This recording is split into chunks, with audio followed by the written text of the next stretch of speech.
ఇవాళ interim budgets లో అయిన అనౌన్స్మెంట్స్ తో మార్కెట్స్ పర్టిక్యులర్ గా ఇవి ఇంప్రెస్డ్ గా ఎంథ్యూజ్డ్ గా ఉండేవి కావు. ఇన్ఫాక్ట్ మేము మార్కెట్స్ ఫ్లాట్ నోట్ మీద క్లోజ్ అవుతూ చూసాం ఇంట్రాడే వాలటిలిటీ తర్వాత. కానీ బిగ్ హైలైట్స్ ఇవాళ మార్కెట్ రియాక్షన్ గొప్పగా లేకపోయినా కూడా ఈ బడ్జెట్ కి స్ట్రీట్ మీద మోస్ట్ పీపుల్ థమ్స్ అప్ ఇస్తున్నారు. No surprise budget. So let me give you the big highlights. పెద్ద నంబర్స్ తో మొదలెడతాం.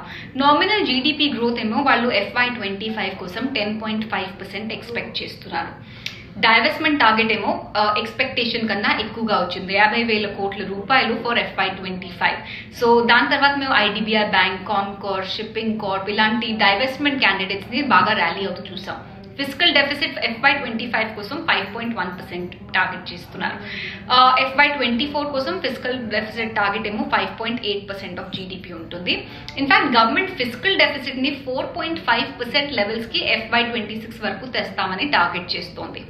FY25 కి కేపెక్స్ అవుట్లే 3.4% ఆఫ్ జీడిపి ఉంది. ఇన్ఫాక్ట్ FY24 కోసం గ్రాస్ మార్కెట్ బోరోయింగ్ ఏమో 14.1 lakh crore వాళ్ళు ఎక్స్పెక్ట్ చేస్తున్నారు.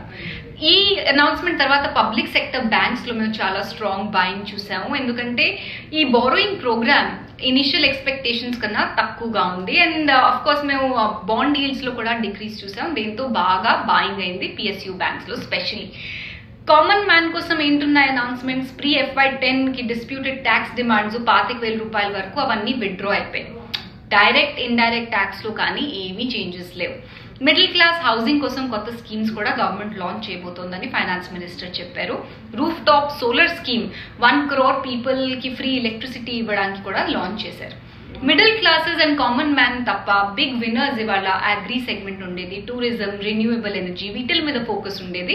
కానీ ఇన్ఫ్రాస్ట్రక్చర్, రైల్వేస్, ఎలక్ట్రిక్ వెహికల్స్ వీటిల్లో కొంచెం డిసప్పాయింట్మెంట్ ఉండేది. ఎందుకంటే అవుట్లే బడ్జెట్ అలొకేషన్ కొంచెం లోవర్ దాన్ ఎక్స్పెక్టెడ్ గా వచ్చింది. అండ్ ఆ డిసప్పాయింట్మెంట్ మేము స్టాక్స్ లో కూడా రిఫ్లెక్ట్ అవుతూ చూసాం.